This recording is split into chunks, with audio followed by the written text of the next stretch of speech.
అర్హులైన దివ్యాంగులకి అన్ని విధాలుగా అండగా నిలిచి ప్రభుత్వ పరంగా చేయూతనివ్వడం జరుగుతోందని జిల్లా కలెక్టర్ పి ప్రశాంతి పేర్కొన్నారు. స్థానిక శ్రీ గేదెల నూకరాజు కళ్యాణ మండపంలో జిల్లా స్థాయి అంతర్జాతీయ దివ్యాంగ దినోత్సవ కార్యక్రమం నిర్వహించి దివ్యాంగుల కోసం ప్రత్యేక దృష్టి పెడుతున్న వివిధ రంగాల ప్రతినిధులను సన్మానించారు. ఈ సందర్భంగా ప్రశాంతి మాట్లాడుతూ రాష్ట్ర ప్రభుత్వం అర్హులైన దివ్యాంగులకి సామాజిక భద్రత పెన్షన్ కింద ఇంటి వద్దనే 6,000 రూపాయలు ప్రతి నెల అందిస్తున్నట్లు తెలిపారు. పూర్తిగా మంచనానికి పరిమితమైన వారికి ప్రభుత్వం నిర్దేశించిన మార్గదర్శకాలను అనుసరించి అర్హత కలిగిన వారికి 15,000 రూపాయలు పంపిణీ చేసేందుకు చర్యలు తీసుకుంటామని తెలిపారు.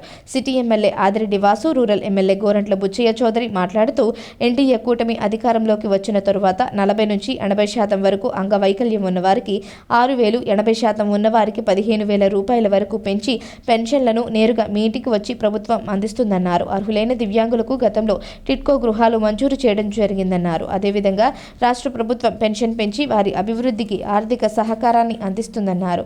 ZP CEO in charge AD disabled AVV S Lakshmanarao, superintendent Nagabhushanam దివ్యాంగుల సంక్షేమం కోసం పనిచేస్తున్న వారిని ఘనంగా సత్కరించడం జరిగింది. P Kondalarao, Rayudu Satish, K Govind, M Papireddy, M Posikumar, Kiran, Rajanikumar, Y Venkateswarlu, Y Umamaheswari తదితరులు పాల్గొన్నారు. ఈరోజు ఎన్డీఏ కూటమి అధికారంలోకి వచ్చిన తర్వాత 40% నుంచి 80% అంగవైకల్యం ఉన్న వారికి 6,000 ఇస్తా ఉన్నారు.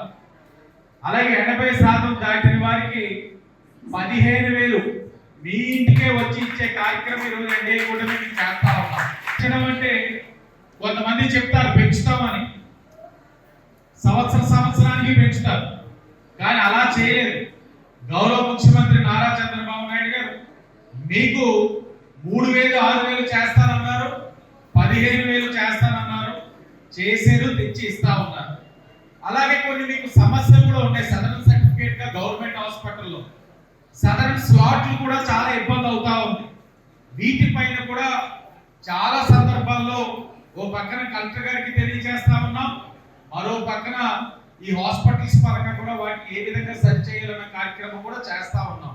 ఎవరైనా దివ్యాంగులు ఉంటే జాలి పడతాం, లేకపోతే ఏదోటి సాయం చేద్దామనే ఆలోచన వస్తుంది మనిషి అన్న వాడికి.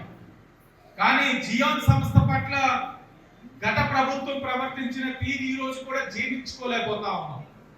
కలెక్టర్ గారికి ఇప్పుడే చెప్తా ఉన్నాం, జియాన్ సంస్థకి జరిగిన అన్యాయం ఏ సంస్థకి కూడా జరగకూడదు. కలెక్టర్ గారికి ఇంకో విషయం కూడా చెప్తా ఉన్నాం, ఆ రోజు వాళ్ళని ఖాళీ చేయించిన తీరు చాలా అమానుషం. వారికి ఏదో విధంగా న్యాయం చేయాల్సిన అవసరం ప్రతి బాధ్యత కలిగిన వ్యక్తుల పైన ఉంది. ఆ చేస్తారని ఆశిస్తూ మేనర్కాల వల్ల బతు దెబ్బతిన్నాం, మేనర్కాలు వద్దని చెప్తాం. మేనర్కాలు చేసుకున్నందువల్ల జీన్స్ లో తేడా వచ్చి వికలాంగులుగా మారుతున్న పరిస్థితి మనం చూసాం. సమాజంలో చైతన్యం వచ్చినప్పుడు ఈ మహమ్మారి నుంచి దూరంగా వచ్చేదానికి అవకాశం ఉంటుంది. ఒకటే, మన వరకు మనం ప్రభుత్వం ఇచ్చే సహకారంతో పాటు నిలదొక్కోవడం కోసం